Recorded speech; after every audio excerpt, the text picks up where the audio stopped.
Everybody, it's Joe here from Living to Learn. This is a kind of a new thing for me. I've never done voiceover work or anything like that before, but I thought I'd give it a bash. I was out on a day hike today with my brother Mark. The weather wasn't exactly with us, but it was nice to just get some boots on the ground and get a bit of practice. It's always nice to have a bit of practice.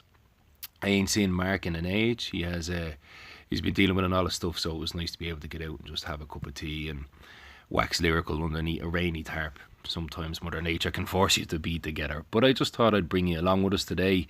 You'll see Mark is just kind of getting food together and stuff like that before we head out. That's my beautiful home. Mark's kind of a foodie guy.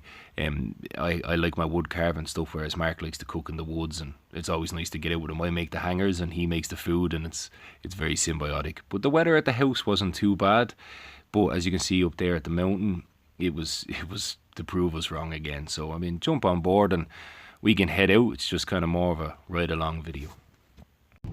On the road again. Just can't wait to get on the road again.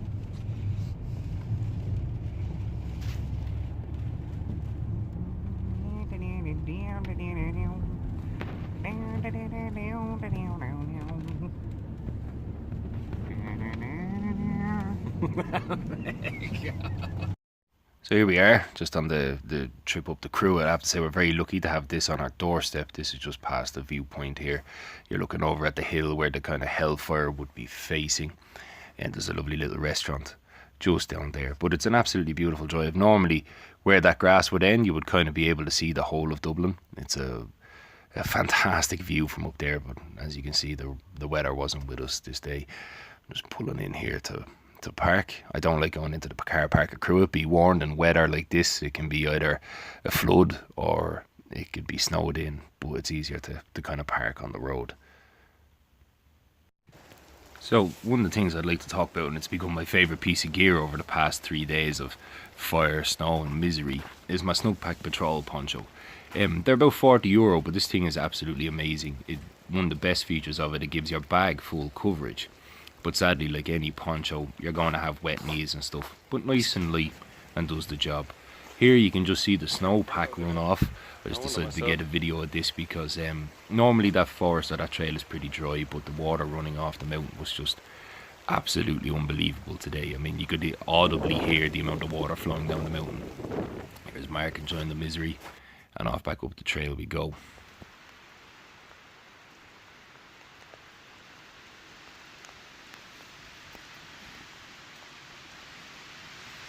It's like a magic trick.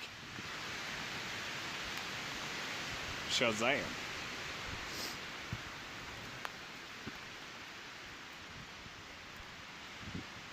Oh, it's a miserable day.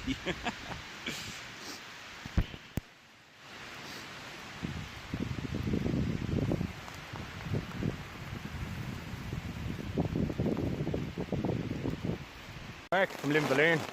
Sorry. We're out here on another miserable day in the office. Decided to have some lunch. Mark's cooking on the cast iron. We got some bread, some nice cheese, some ham. We're going to make some croque monsieur, or as other people like to call it, ham and cheese, fancy ham and cheese. But it's a pretty bad day up here. I'm enjoying these couple of vlogs because we had snow the other day and sunshine and fog, and I got solar ignition, and now it's absolutely torrential up here.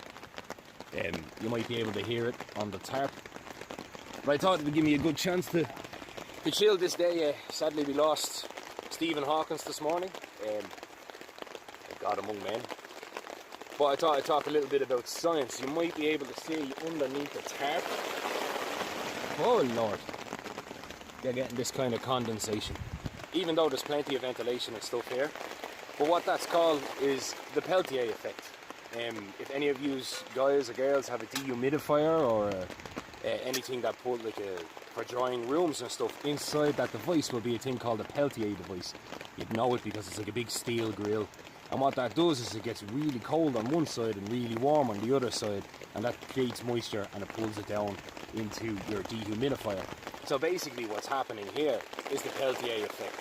Because science, y'all, because the ground is warm and the snow is thawing and it's rising up, this tarp is stone cold because of the rain that's hitting on it and coming through the trees.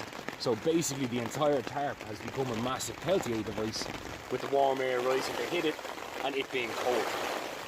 And that is why that happens. Even with super duper ventilation, you're still going to get that effect when you got to inclement temperatures.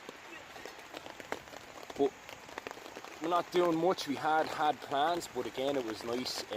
I'm practicing for a course that I'm doing where you have to be able to deploy your shelter in under 20 minutes, and we're getting good. Now I had help with Mark today. Well, I have a video I'm going to try and edit to make like a proper vlog. I'll try and post later in the week, but me and Mark managed to get this up within about 10 minutes. It's not pretty. You can see here I just had an overhand loop, threw it around the tree and literally hung a carabiner off that side. It's another overhand loop there. It's not run through the ridge lines, just this one and the far one. And a couple of Prusik knots, and that's it. She's up and we're dry and we're out of the rain. It's not as taut as I was like it to be, but it's working out nice. But it's nice to get out for a day with Mark and stuff like that. I brought my axe with me, hoping that show us out my axe there, Mark. Yeah, have a look. The Weatherlings Bushman. I rarely carry an axe, but I said today that we might try and do a bit. And I bring the old girl out. My wife got me this for my birthday. They don't make them anymore. It's an absolutely fantastic axe, and there's a fair few stories behind that one and why I still have it. I won't let it go. You can see here a little bit of our fancy croak connoisseur. There you go, guys. Yeah, just a quick look around camp. I don't imagine we'll be doing much today. I'm just going to chill and share some stories with the brother and relax. Hope whatever you're doing is a good one. Joe and Mark, I've been waiting to say that for ages. From Living to Learn, out.